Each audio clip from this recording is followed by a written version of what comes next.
अरे ठीक है माँ, आप मेरी शादी करवाना चाहते हैं ना, ठीक है, मैं भाभी से शादी करना चाहता हूँ। तेरी इतनी हिम्मत।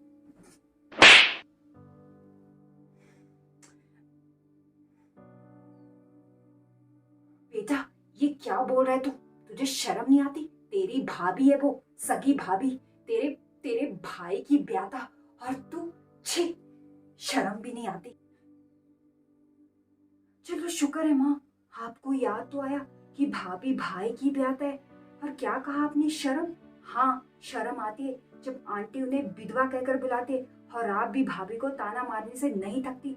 हर तो शगुन के कामों से भी भाभी को विधवा कहकर दूर रखा जाता है।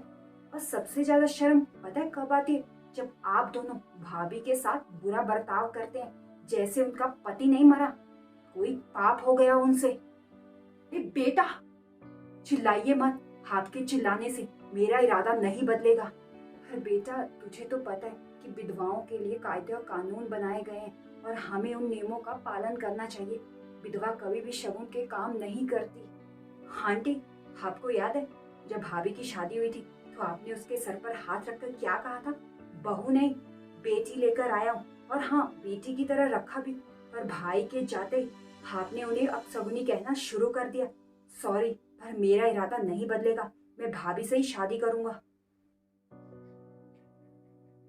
अरे ठीक है बेटा, जैसा तू बोल रहा है ना, वैसा ही होगा। अब तेरी भाभी को कोई यहाँ विधवा नहीं बोलेगा, और जो बोलेगा ना, मैं उसकी जवान खींच लूंगी। उसके साथ अब कोई भेदभाव नहीं होगा। पर बेटा, मैं जहाँ बोलूंगी तुझे वहीं शादी करनी पड़ेगी, ठीक है? वाह माँ, आप सौदा करने लगी। ठीक है, मैं भी आपके साथ एक सौदा करना चाहता हूँ। आप भाभी की दूसरी शादी करवाएंगे, और वो भी अच्छे लड़के के साथ। आप कसम खाइए कि भाभी का जीवन संवारने के लिए आप कुछ भी करेंगी। बेटा, तेरे सर की कसम, जैसा तू बोलेगा ना, अब इस घर में वैसा ही होगा। ये माँ, भाभी की शादी होने दो, उसके बाद आप जहाँ बोलेंगे मैं शादी करने के लिए तैयार रहूंगा।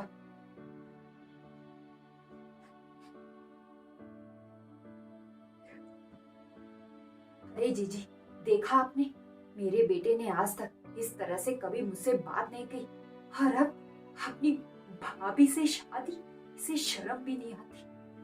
अरे नहीं सरिता, ऐसा नहीं हो सकता।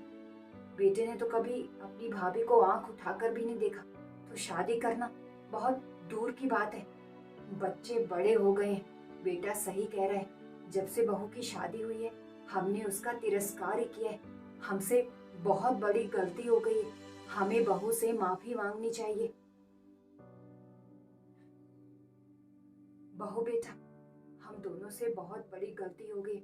जब से तुम्हारी शादी हुई है, हम दोनों ने तुम्हारा तिरस्कार ही किया है। मैं हाथ जोड़कर माफी मांगती हूँ। आज मैं और सरिता बहुत ही शर्मिंदा है अपनी इस हरकत पर। बेटा, हमें माफ कर दे। बहू बेटा, तू मुझे भी माफ कर दे बेटा। मैं हाथ जोड़कर तुमसे माफी मांगती हूँ। मैंने भी रीति रिवाजों के नाम पर तुम्हारे साथ बहुत बुरा बर्ताव किया। बहू, मुझे माफ कर दे। आइंदा आइंदा ऐसा नहीं होगा बेटा। अरे नहीं, आप दोनों को माफी मांगने की जरूरत नहीं है। मैं आप दोनों से बिल्कुल भी नाराज नहीं हूँ।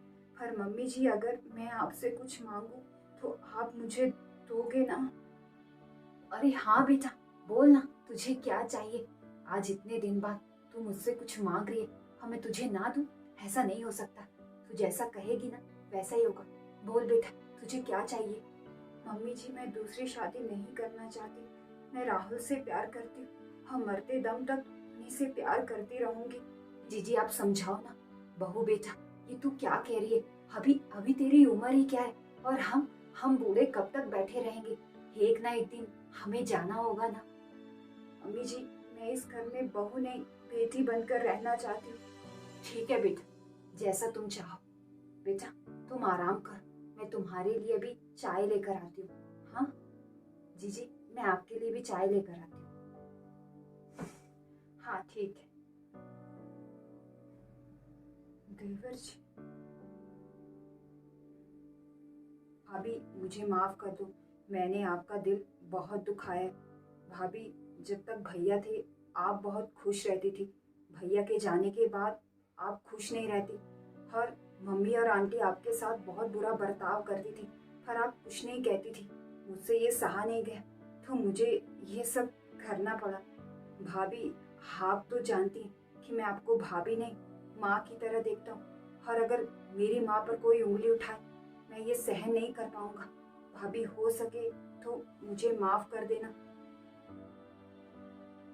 और हाँ भाभी, वैसे भी ऊपर जाके भैया को मुंह दिखाना है, तो फिर भैया कहेंगे इतनी बड़ी बड़ी बातें छोटे, तुम उन्हें मुंह मत दिखाना।